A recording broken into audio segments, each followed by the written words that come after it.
सात रंग में आपका स्वागत है।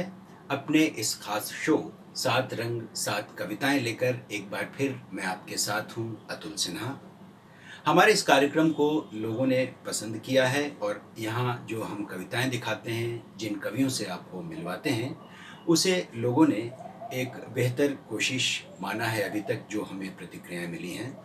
हम अपनी इस कड़ी में जो आज के दौर के दो महत्वपूर्ण कवियों को लेकर के आ रहे हैं, वो हैं प्रियदर्शन और रंजीत वर्मा। इनके अलावा आने वाले 5 अगस्त को वीरेन डंगवाल, जो एक बहुत ही बेहतरीन कवि रहे अपने ज़माने की, उनका जन्मदिन भी है, लेकिन वो अब हमारे बीच हैं नहीं। लेकिन उनकी कविताएं हमेशा हमेशा हमारे साथ रहेंगी। हम उनको भी याद करेंगे और उनकी कविताओं को खुद उन्हीं की ज़बान से सुनने की कोशिश करेंगे। लेकिन अपने इस कार्यक्रम की शुरुआत करते हैं प्रियदर्शन की कविताओं से। सीधे, सरल और हर वक्त साहित्य की दुनिया में डूबे रहने वाले प्रियदर्शन पिछले 15 वर्षों से एनडीटीवी इंडिया के साथ जुड़े हुए हैं। आज के दौर की पत्रकारिता में साहित्य को थोड़ा बहुत बचाए रखने की कोशिश में लगे रहने वाले प्रियदर्शन जी की 9 पुस्तकें आ चुकी हैं।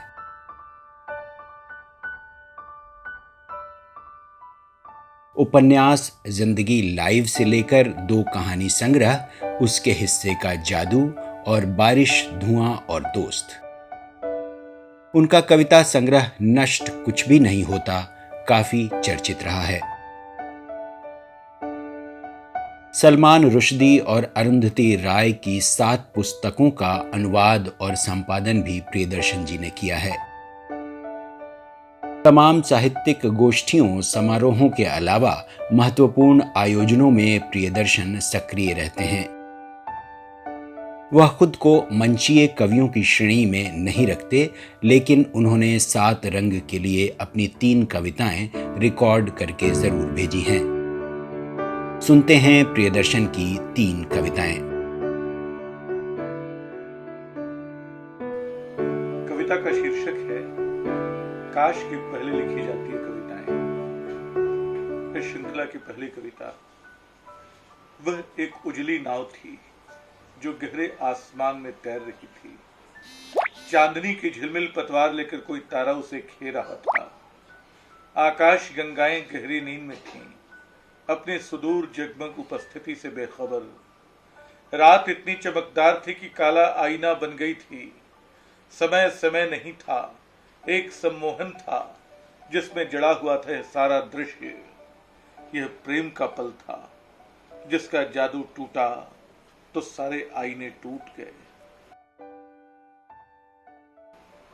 वह एक झील थी जो आंखों में बना करती थी। इंद्रधनुष के रंग चुराकर सपने अपनी पोशाक सिला करते थे। कामनाओं के खौलते समुद्र उसके आगे मुंह छुपाते थे। एक एक पल की चमक में न जाने कितने प्रकाश वर्षों का उजाला बसा होता था। जिस रेत पर चलते थे वह दोस्त हो जाती थी, जिस घास को मसलते थे वह राजदार बन जाती थी। कल्पनाएं जैसे चुकती ही नहीं थी, सामर्थ्य जैसे संभलती ही नहीं थी, समय जैसे बीतता ही नहीं था। वह भी एक जीवन था जो हमने जिया था। वह एक शहर था जो रोज नए रूप धरता था। हर गली में कुछ बदल जाता, कुछ नया हो जाता, लेकिन हमारी पहचान उससे इतनी पक्की थी कि उसके तिलिस्म से बेखबर हम चलते जाते थे।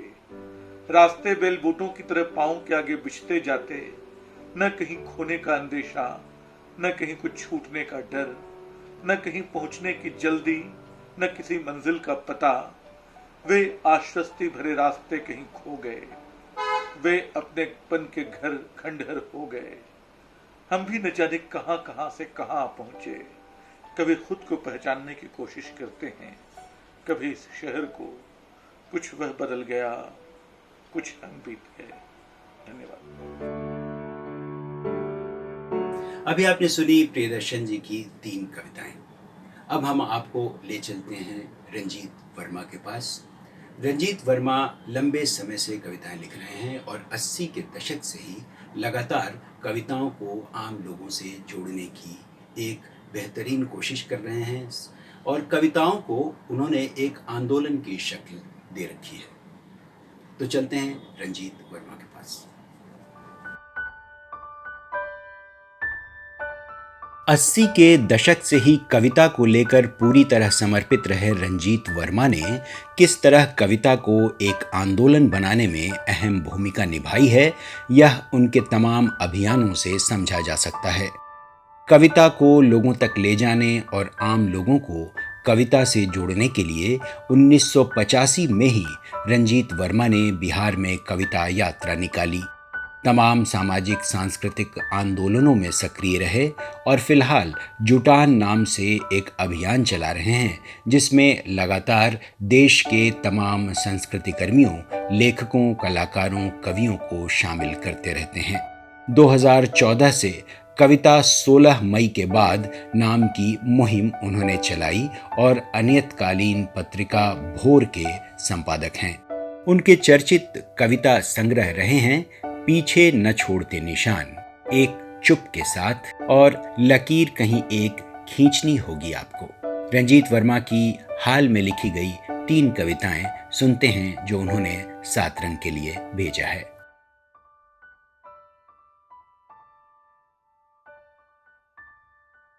आओ मुझे गिरफ्तार करो। अगर तुम लिखने के जुर्म में वरवर राव को गिरफ्तार कर सकते हो तो मुझे क्यों नहीं। अगर तुम लिखने के जुर्म में वरवर राव को गिरफ्तार कर सकते हो तो मुझे क्यों नहीं। मैं भी तो कविताएं लिखता हूं, आओ मुझे गिरफ्तार करो। लेकिन यह जान लो तुम भले मुझे गिरफ्तार कर लो। लेकिन यह जान लो तुम भले मुझे गिरफ्तार कर लो, कविताओं को गिरफ्तार नहीं कर पाओगे। कहाँ गिरफ्तार हुई वरवर राव की कविताएं भी, कहाँ गिरफ्तार हुई वरवर राव की कविताएं भी। वे आंधियों के हवाले हैं, वे आंधियों के हवाले हैं, वे खुद आंधियां हो चुकी हैं। वे आंधियों के हवाले हैं, वे खुद आंधियां हो चुकी हैं और बेखौफ अपना काम कर रही हैं। तुम आओ मुझे गिरफ्तार करो। ऐसा क्या है कि तुम वरवर राव की कविता से तो डरते हो, मेरी कविता से नहीं। क्या मेरी कविता में कुछ कम कविता है? क्या मेरी कविता में कुछ कम कविता है? क्या मेरे प्रतिरोध में कुछ कम प्रतिरोध है? कहाँ रह गई कमी मुझ में? कहाँ रह गई कमी मुझ में? मैं भारी बोझ में जी रहा हूं, मैं इन्हें ठीक करना चाहता हूं। मैं जीवन से लाऊंगा चुनकर हर जरूरी चीज, मैं जीवन से लाऊंगा चुनकर हर जरूरी चीज।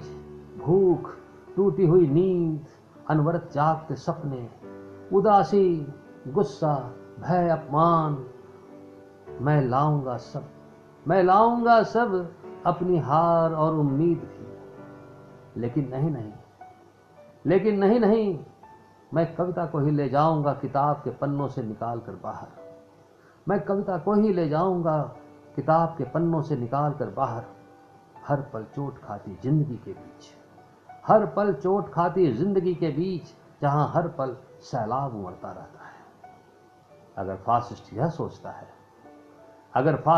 सोचता है कि काल कोठरी का ठंडा भय दिखाकर बर्फ कर देगा वह मेरी कलम की स्याही को, वह भोथरे कर देगा शब्द कलम के भीतर ही, तो वह गलती में है।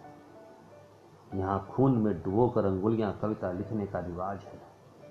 यहाँ खून में डुबोकर अंगुलियां कविता लिखने का रिवाज है। यही कहा था फैज अहमद फैज ने अपने जमाने के फासिस्ट से। ओ मेरे जमाने के फासिस्ट, सुनो यह उठती करोड़ों आवाजें सुनो। ओ मेरे जमाने के फासिस्ट, सुनो यह उठती करोड़ों आवाजें सुनो। ढाह देंगी तुम्हारी जेल की दीवारें, मैं भीतर की आवाज में शामिल होना चाहता हूं। आओ मुझे गिरफ्तार करो। मुर्दाखोर हंस रहा था। एक जिंदा आदमी भटकता है एक जिंदा शहर की तलाश में और मुर्दा हो जाता है। एक जिंदा आदमी भटकता है एक जिंदा शहर की तलाश में और मुर्दा हो जाता है। टेलीविजन पर एक मुर्दा चीखता हुआ पूछता है मृत सवाल।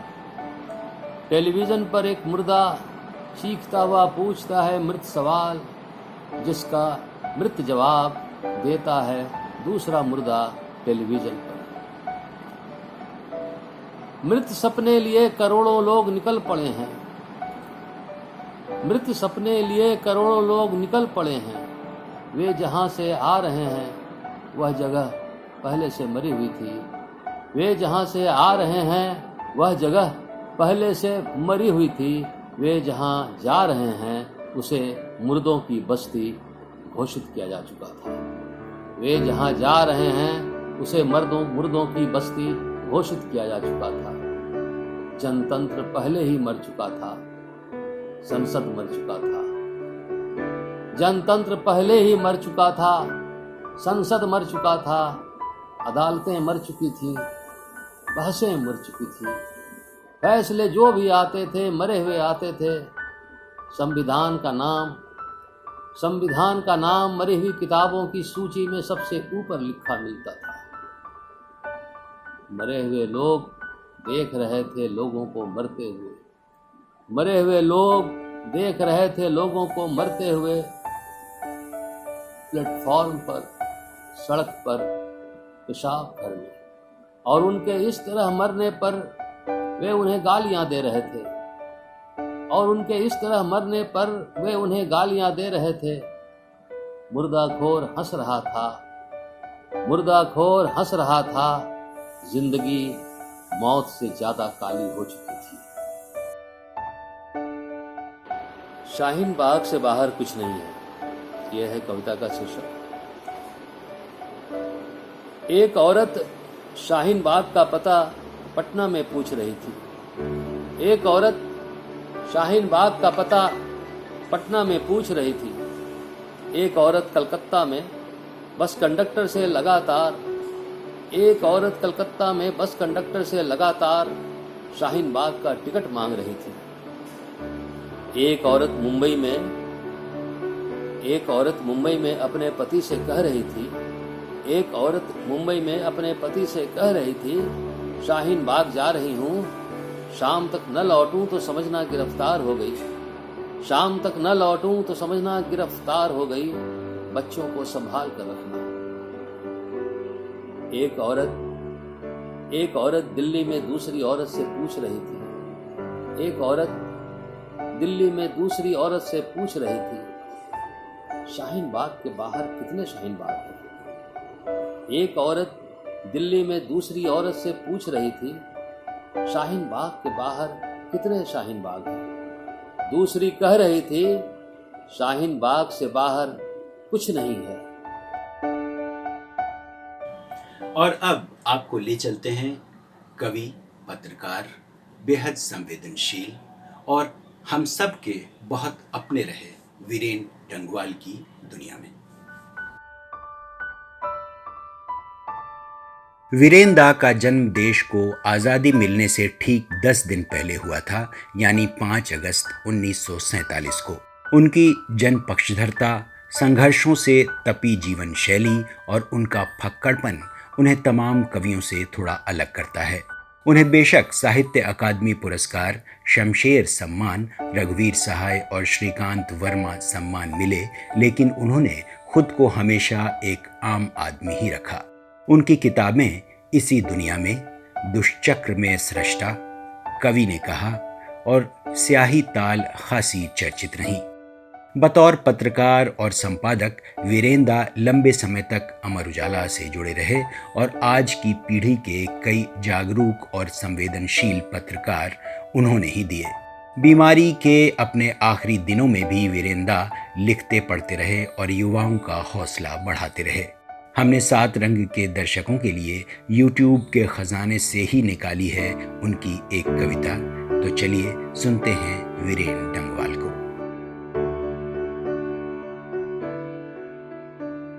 सावन बीता पर अब तक हुई नहीं बारिश।